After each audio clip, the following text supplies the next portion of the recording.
Right, this quick walk around video, and this is for a Honda CR-V 2-litre EX automatic. You see here, 59 plate car. This has had just the one owner and a full Honda service history. It's got tons of options fitted to the car.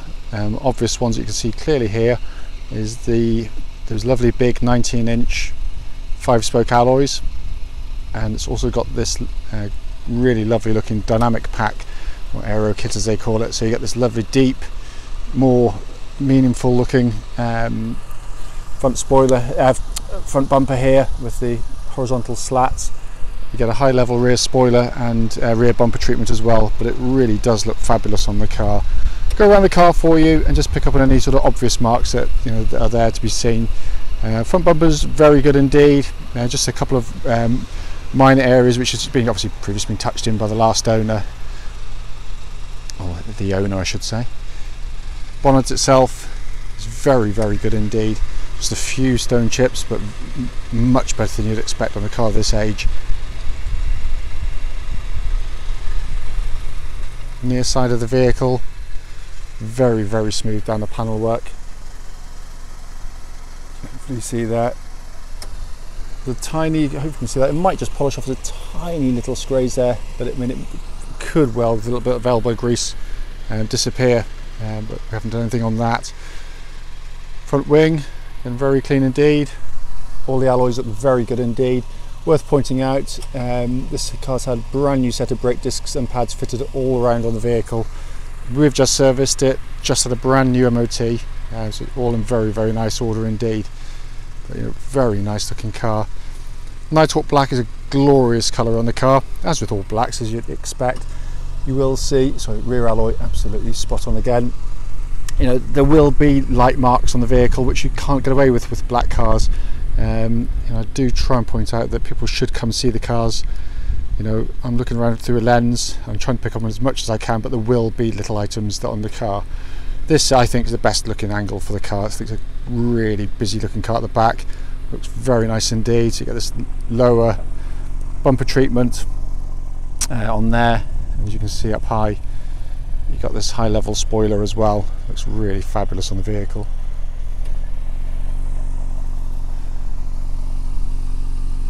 Off side of the car again, very clean indeed. There was one tiny little dimple dent which I'll try and find for you in a sec. I think it was just on top of this wheel arch, but I'll just do the wheel first. Not hardly any point because all the wheels are really nice. It looks like they've just been done. Just, as you can see, just on the wheel, just a tiny little dimple dent there, which again, a decent dent man would pull out in 2 seconds flat, but we've got to take into account this. We are looking at a car that's now 8 years old, but is generally very nice indeed. And then last of the alloys, really good. So overall, a really fabulous looking car in very good condition for its age and mileage. Coming to the boot area now, you can see here you've got the full complement of equipment. So you've got the tonneau cover, this middle shelf, all in very nice order. Pop that back just to show you these ones up here. These seats can go backwards and forwards, and they retract back with it as well. Middle shelf, you can put up to 10 kilos or so on there. As I've said in my previous videos, I don't see a huge amount of point in them. I generally put mine in the garage and leave them alone. You can, which is quite nice. That shaping there is exactly the same shape as up here. So this sits down nice and neatly at the bottom. So if you're not going to use it, as most people tend not to, you can just pop it down there. Coming to the back now, all in very nice order indeed. Back of the seats really good. Isn't always a given on CR-Vs. Door cards are again generally very nice indeed, and leatherwork is in absolutely fantastic condition. These seats also go forwards and back on runners as well, so you can actually increase boot space quite massively as well. Coming to the front, driver's door card, again all very good. There is a full set of original Honda mats. I've just got this one covering over the mat underneath just to keep it clean, but they're just drying out. It's just been valeted. Seats all in really fabulous order.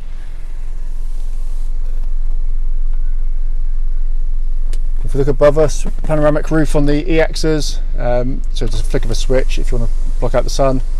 Pop the blind back like that and put it back. just want to let the light go back in. Let's quickly show you, we've got the lock and wheel nut set for the car and the full owner's manual pack with navigation and owner's manual for the car. Also little cubby holes, all in lovely condition inside, and glove box likewise. So quite often these kind of are left, but all been kept very, very nicely by the last owner. I'm just parked in the shade now. It's lovely and sunny outside, but it plays havoc with the videos. So just to come around the dashboard for you, these are great dashboards, very nicely made. Obviously EX spec, so it's a big specification car. Navigation, you can see there clearly working. If I pop the car into reverse, a lovely parking camera, works absolutely perfectly. All the ventilation works exactly as it should. All switches are in really, really nice order indeed. And coming down the centre console area here, all the nooks and crannies are really nice. Seats work exactly as they should. And then in there you've also got extra power outlets, auxiliary port and the like. Just drop the handbrake off there, so just to show you, because there's no warning lights on the car. 66,435 miles, engine running. As I said, absolutely no warning lights on the vehicle, not that you'd expect on a Honda. Auto lights and auto wipers, multifunction steering wheel here. You've got audio top left and cruise control top right, all working perfectly. And then we've got your hands-free functions there as well. Again, that's all working exactly as it should, because my phone's currently paired to the car.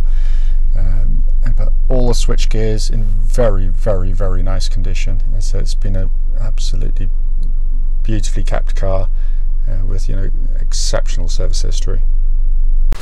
So finally, just coming under the engine bay now. Sorry, it's a bit breezy out here today. Nicely presented, as you'd expect from Honda, of course. Very well maintained engine, as I've alluded to. But these are incredibly tough units as well. Cam chain driven, so there's no cam belts to worry about on them. As I said, we've just serviced it, and it just drives beautifully. What will follow this video will be a road test of this very car. Right then, this is a quick road test video, and this is for a Honda CR-V 2-litre EX automatic. This particular car is registered, get it there in a second, LD59CYW. Mileage at the start of the test is 66,267 miles. The reason we do the videos, as I say in each and every one of them, is very simple. Basically, the internet has made it much easier to look for cars, and people are willing to travel much further to go and buy, you know, very specific cars, you know, like this one where it might have, you know, a lot of kit on it. But as we all know, that means, you know, the potential time wasted is enormous, as we've found to our costs over the years. And we feel it's right that if there's an issue with the car or a fundamental fault, then you should be told about it before coming, and we always do. So the road test is actually quite critical. Quite often there's nothing to report, and that's hopefully the norm. But if it is something like a warning light or something fundamental, we will let you know about it. Road test is also done on the same roads local to our business that you go on yourself, so I'd hope it would be representative of what you should feel yourself. So starting with the car, car starts absolutely instantly, settles to a nice even smooth idle. It's a fabulous engine, these 2-litre VTEC, cam chain driven, so there's no cam belt changes on these at all, so nothing to worry about there. Always seems slightly bizarre to me to join the top and bottom of an engine with a bit of rubber, but there we are, it's by the by. But the engine pulls very sweetly, very nicely, exactly as it should. There's no warning lights on the dashboard at all relating to the engine or any other part of the car. I'll check the temperature gauge of the car is running at a 3rd, which is exactly where it should be on a Honda car, whether it be petrol or diesel. Engine then goes through into the automatic gearbox. Very, very good gearboxes these. We've never had one apart, even with some with sort of well over 100,000 miles. They've got a very good reputation of being incredibly strong, tough, and durable, but they're also very nice to use. It's a nice smooth shifting gearbox. You don't get a lot of lurch in between the gears, even at lower speed. At higher speeds, it's all but imperceptible when it's changing up. It's it's very, very smooth indeed, and it matches the engine very nicely actually. So in terms of engine and gearbox, can't find any fault, any obvious wear in it anywhere at all. What you should do in an automatic gearbox, of course, and most people should know this by now, wait till they're nice and warm, pop them into neutral while it's static, or stationary rather, and then pop it into drive and reverse, and just see if there's any delays or thumps when it goes in, because that would suggest internal gearbox wear, but that's not something you normally get on the Hondas. So but this one's absolutely fine.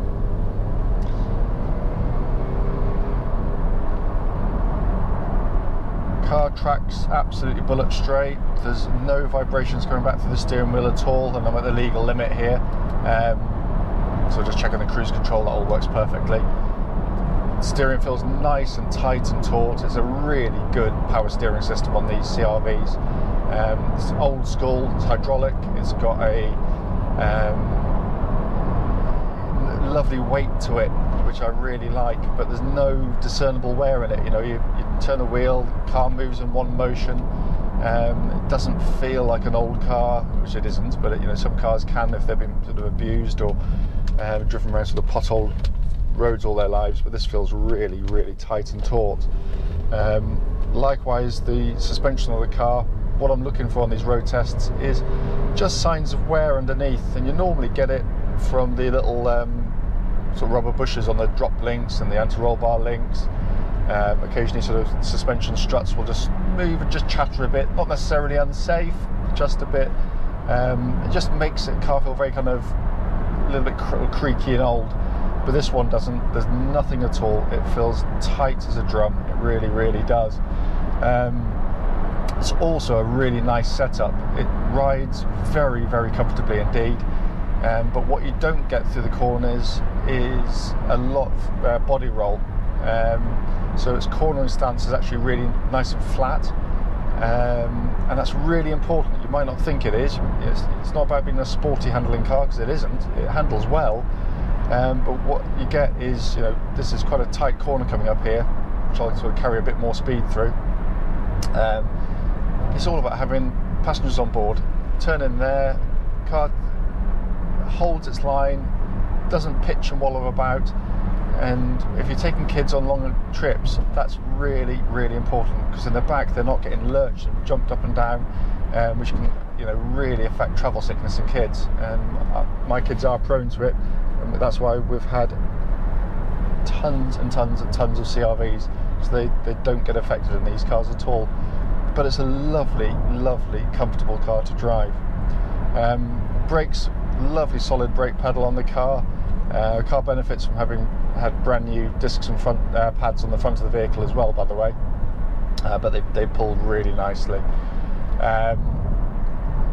Looking around inside the car, sorry, I should say, obviously driving at speed, what I also look listening out for is any kind of wind noise that shouldn't be there. And if you had a sort of a windscreen seal or sunroof seal, door seals which one have been accidentally sort of damaged, then it can make what is a nice quiet car seem a little bit just that really noisy wind intrusion coming, which can be really annoying.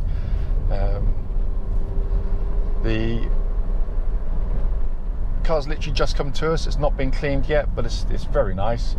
Inside the car, I really, really do like these interiors. It's a very simple interior. All the gadgets are there that you need, nothing that you don't really need, but it's beautifully built. There's no squeaks, no rattles, no buzzers from the trim. It's all in very good condition. There's only sort of tiny, moderate signs of wear which you'd expect on any used car, hopefully. But but it's very, very, very nice in here. Lovely and easy to use. You've got a nice big sat nav system. Climate control system works perfectly, pumps out lovely cold air, but it's the actuation of the controls I always harp on about on these videos. It's just brilliantly manufactured. Every switch has a really high quality feel to it. Even changing the gear lever has a substantial feel to it, which I really like about the car. Main dashboard of the vehicle, all working perfectly. The pixelation's all exactly as it should be on there. Nice, simple, classy controls and dials there. All, you know, with all the sort of functions you need. We've obviously got auto lights, auto wipers. They work perfectly on the vehicle as well. Obviously, as do the main controls on the steering wheel here. You've obviously got cruise control on the top right, which I know works. Audio controls, and then you've got your hands-free functions further down there. These cars also operate what they call intelligent four-wheel drive, which is, or real-time all-wheel drive, as Honda like to call it. Brilliant system, because Honda know that most people will do this kind of driving. We don't need four-wheel drive and actuation. So it runs in front-wheel drive 99% of the time. It's only if the front wheels start to spin, maybe on sort of going across a grassy field or towing something, or on snowy weather, then it automatically brings in the rear-wheel drive as well to give you four-wheel drive, and it's seamless and pretty much bomb-proof as well. We've never had an issue with it, and we've sold thousands of these things now. It also clearly, if it's not using four-wheel drive, it's cutting down on tyre wear dramatically, mechanical wear obviously because it's not running the whole time, and the one that you feel most in your pocket straight away is obviously fuel economy, because it's not using as much fuel by running it. As I said at the start of the video, you know, it is a critical video. I can't find anything on this car to criticise in terms of the drive of the car at all. It drives exactly as it should and as I'd hope it would. But if I've missed anything on the video, please, obviously don't hesitate, please do give me a call.